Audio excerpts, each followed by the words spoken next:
Assalamualaikum warahmatullahi wabarakatuh. Kenalkan Bapak dan Ibu, nama saya Elgavania Isnanda Afifa dengan BP 1810841013. Sebelum saya mempresentasikan proposal penelitian saya ingin mengucapkan terima kasih kepada Bapak-Bapak dosen penguji yang telah menonton video presentasi saya. Selanjutnya, saya juga ingin mengucapkan terima kasih kepada dosen pembimbing saya yaitu Ibu Dr. Desna Aromatika SAP MAP dan Ibu Kusdarini SIP MPA. Baiklah, selanjutnya saya akan mempresentasikan proposal penelitian saya dengan judul Difusi Inovasi Aplikasi Smart Nagari di Kabupaten Agam, yang terdiri dari 3 pokok bahasan. Yang pertama yaitu bab 1 pendahuluan, bab 2 tinjauan pustaka, bab 3 metode penelitian.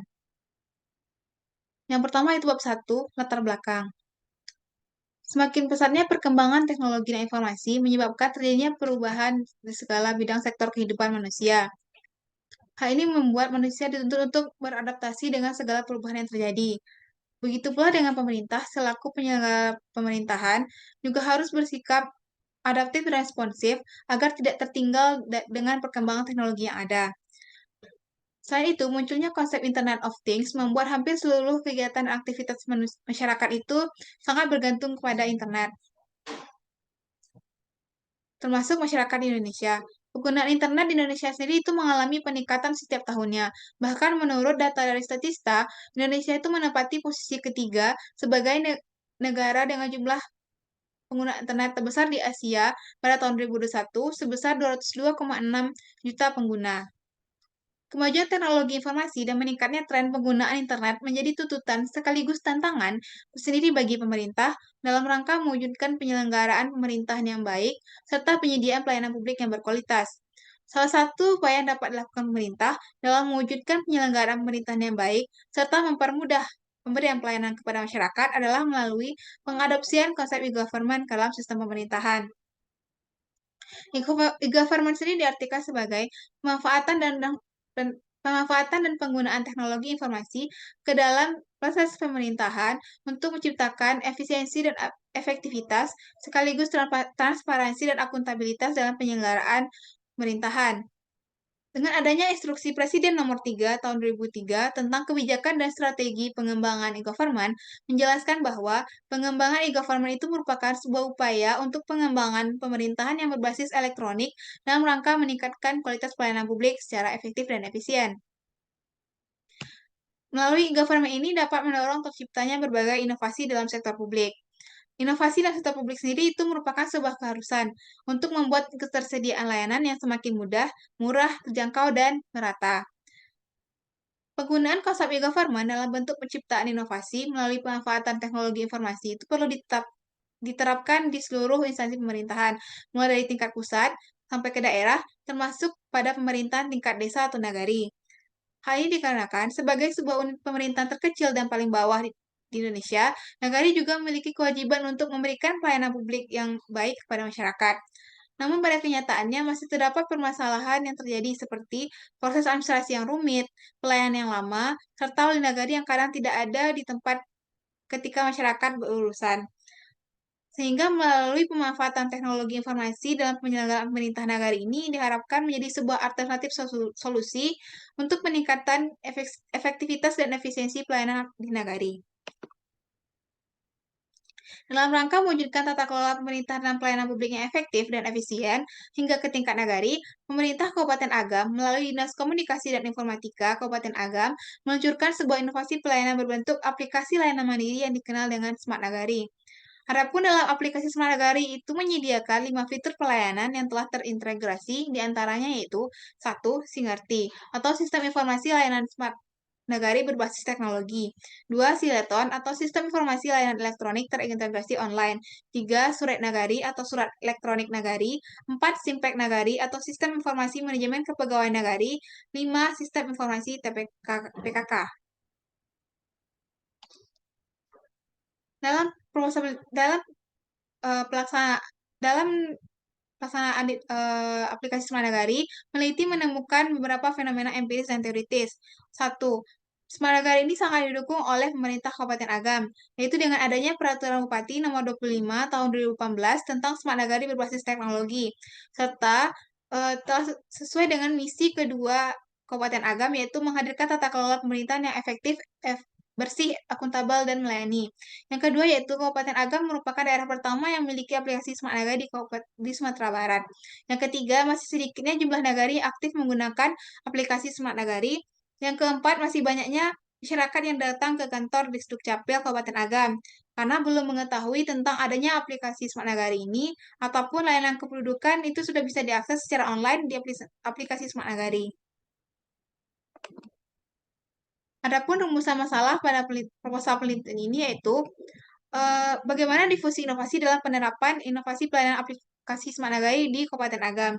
Dengan tujuan penelitian yaitu untuk mendeskripsikan dan menganalisis difusi inovasi pelayanan aplikasi Smart Nagari di Kabupaten Agam. Manfaat sendiri itu ada manfaat teoritis dan manfaat praktis. Hal itu ya bab 2, bagian studi penelitian yang relevan. Yang pertama yaitu ada penelitian dari Syahrul Gunawan dengan judul Inovasi Pelayanan Publik melalui aplikasi 6-in-1 dalam pelayanan administrasi kependudukan di Kota Surabaya. Yang kedua yaitu penelitian dari Reni Purnawa Lilianita dan Galih Wahyu Pradana dengan judul Inovasi Aplikasi Smart Desa dalam bidang pelayanan administrasi kependudukan di Desa Sidumulyo, Kecamatan Megaluh, Kabupaten Jombang. Yang ketiga yaitu penelitian dari Merinda Ulfatiana dengan judul Difusi Inovasi Pelayanan Program Angkutan Sekolah Gratis atau ASG di Kota Madiun. Yang keempat yaitu penelitian dari Septia Revni Darmisa dengan judul Difusi Inovasi Program Masyarakat Peduli TB Tanjung Gadang atau Maspetak di Puskesmas Tanjung Gadang. Yang terakhir yaitu penelitian dari Fatoni Nugraha Ilka dengan judul Difusi Inovasi Sistem Informasi Kota Jambi atau Sikoja oleh Dinas Komunikasi dan Informatika Kota Jambi dalam mewujudkan Smart City di Kota Jambi. Selanjutnya yaitu kajian teori. Teori yang digunakan dalam ini yaitu teori difusi inovasi oleh Everett M. Rogers, di mana Rogers menyatakan bahwa difusi inovasi merupakan suatu proses di mana inovasi itu dikomunikasikan kepada anggota dalam sebuah sistem sosial melalui saluran tertentu dari waktu ke waktu. Yang terdiri dari 4 elemen utama, yaitu 1. Inovasi, 2. Saluran komunikasi, 3. Jangka waktu, 4. Sistem sosial. Selanjutnya itu skema pemikiran. Yang pertama yaitu Undang-Undang Nomor 25 Tahun 2009 tentang Pelayanan Publik. Yang kedua yaitu Instruksi Presiden Nomor 3 Tahun 2003 tentang Kebijakan dan Strategi Nasional Pengembangan e-Government. Selanjutnya itu Peraturan Pemerintah Nomor 38 Tahun 2017 tentang Inovasi Daerah. Selanjutnya itu diturunkan lagi menjadi Peraturan Bupati Agam Nomor 25 Tahun 2018 tentang Smart Nagari berbasis teknologi informasi, di mana peneliti akan melihat difusi inovasi pelayanan aplikasi Smart Nagari di Kabupaten Agam dengan menggunakan teori difusi inovasi menurut Everett M. Rogers yang terdiri dari 4 variabel, yaitu 1. Inovasi, 2. Saluran komunikasi, ketiga itu jangka waktu, dan 4. Sistem sosial. Definisi konsep. 1. Inovasi. Inovasi adalah sebuah ide, gagasan, metode, ataupun proses yang memiliki unsur kebaharuan bagi seorang individu, kelompok, maupun suatu organisasi. Yang kedua yaitu difusi inovasi, merupakan proses di mana sebuah inovasi itu dikomunikasikan melalui saluran tertentu dari waktu ke waktu di antara sistem sosial. Yang ketiga itu aplikasi Smart Nagari, merupakan sebuah portal aplikasi layanan berbasis website yang berisikan berbagai fitur layanan terintegrasi seperti layanan administrasi nagari, layanan administrasi kependudukan, persuratan nagari, data kepegawaian nagari, dan sistem informasi PKK dan pendataan dasar Wisma Nagari. Selanjutnya itu definisi operasional. Yang pertama yaitu variabel inovasi dengan indikatornya itu ada 5, yaitu yang pertama keuntungan relatif, yang kedua itu kesesuaian, yang ketiga itu kerumitan, yang keempat itu kemungkinan dicoba, yang kelima itu kemudahan diamati. Variabel yang kedua yaitu saluran komunikasi yang terdiri dari 2 indikator, yaitu indikator interpersonal dan media massa. Yang ketiga yaitu variabel jangka waktu yang terdiri dari 3 indikator. Yang pertama yaitu proses keputusan inovasi, yang kedua tingkat keinovatifan, yang ketiga yaitu tingkat adopsi inovasi. Lalu variabel yang terakhir yaitu sistem sosial yang terdiri dari 4 indikator. Yang pertama itu ada struktur sosial, yang kedua yaitu opini pemimpin dan pihak terkait, yang ketiga yaitu jenis keputusan inovasi, yang keempat konsekuensi inovasi. Penelitian yang ke bab ketiga yaitu metode penelitian. Satu, pendekatan desain penelitian. Pendekatan dan desain penelitian yang peneliti gunakan yaitu kualitatif deskriptif. Untuk teknik pengumpulan data yaitu melalui wawancara, observasi, dan dokumentasi. Sedangkan untuk teknik pemilihan informan yaitu melalui persuasive sampling. Peranan peneliti. Di sini peneliti berperan sebagai instrumen utama. Selanjutnya yaitu proses penelitian yang terdiri dari perumusan masalah, pengumpulan dan menganalisis data, saat terakhir penarikan kesimpulan. Selanjutnya yaitu unit analisis, yaitu kelompok, yaitu Dinas Komunikasi dan Informatika Kabupaten Agam, Dinas Kependudukan dan Pencatatan Sipil Kabupaten Agam, serta TPPKK Kabupaten Agam. Yang selanjutnya yaitu teknik analisis data, di mana meliputi 4 tahapan. Yang pertama yaitu pengumpulan data, yang kedua yaitu reduksi data, yang ketiga yaitu penyajian data, yang keempat penarikan kesimpulan. Yang terakhir itu ada teknik keabsahan data. Teknik keabsahan data yang perlu digunakan yaitu triangulasi sumber. Demikianlah presentasi proposal penelitian saya. Jika ada kesalahan, saya mohon maaf.